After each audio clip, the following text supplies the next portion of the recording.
Welcome to Solvetic, your channel to always learn technology easily. Below in the description, you will find useful links we used in this video.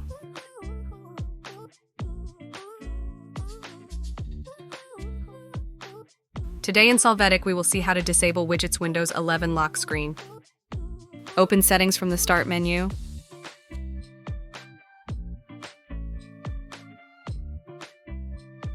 Now go to the Personalization section and there open the option Lock Screen.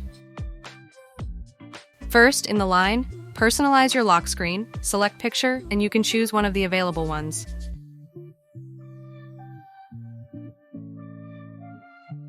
After that, in the section Lock Screen Status, select None.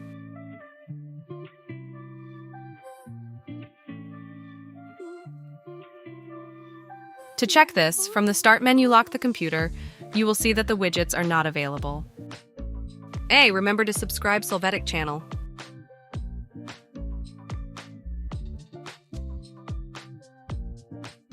We hope it has been helpful for you. Here are links to watch more videos of your interest and subscribe to the Solvetic channel. Thank you.